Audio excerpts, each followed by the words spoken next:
So here we have the Seat Arona automatic on a 19 plate. I'm going to start off by showing you around the outside of the car, and then we'll hop in and run through some controls on the inside. But from the outside you can see it's a 5-door car with alloy wheels and tinted windows. Let's start off inside the boot and then work our way around the rest of the car from there. As we approach the boot, you can see we have reversing sensors, plenty of boot space as well, along with that 60-40 split folding rear seat should you wish to increase this space even further.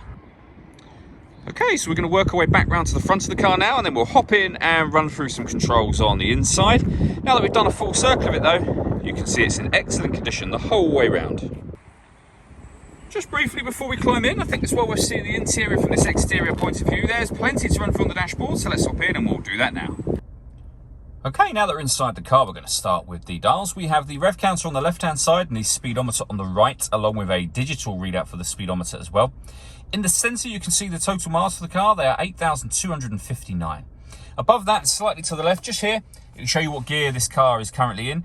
In the centre, you can see that we have a display for the satellite navigation. You can change the menus that are available there from audio, your phone, vehicle settings, a driver data menu, and then back round to the beginning again. The driving data menu is where you can have things, for example, like this slightly kind of more easy to read digital readout for the speedometer. Backing out to the steering wheel, the buttons I was using to do that are here and here.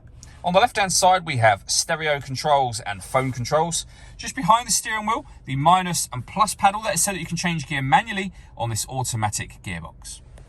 Over in the centre we have the touchscreen for the car. So we have the radio, of course. And in terms of options for radio, DAB, FM and AM. If you want to listen to your own music, you can do. Nothing is connected or inserted at the moment, but you can see the different ways in which you can listen to it there. And they include Bluetooth audio. So not only can you make and receive phone calls in this car, you'll also be able to stream your music wirelessly as well. You pair your phone under that one just there. Up in the top corner here, we have the satellite navigation for the car. Really, really nice, clear, easy system to use. You can set destinations down here.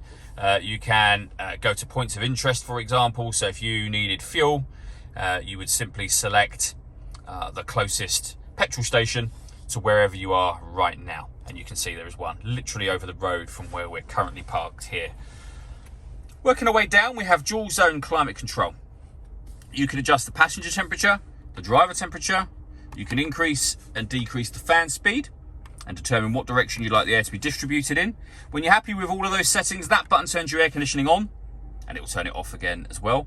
Or hit auto. The car will now maintain the temperatures you've asked for by taking full control of the fan speed for you.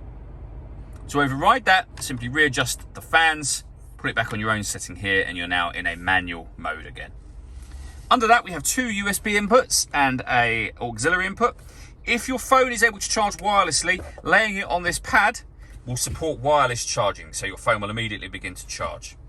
We have the gear lever for the fully automatic gearbox, and then these buttons here. So they are the deadlocks, so you can lock the car doors from the outside. You can turn off the stop and start in this car. It's designed to cut out when it's stationary in traffic, which will save you fuel.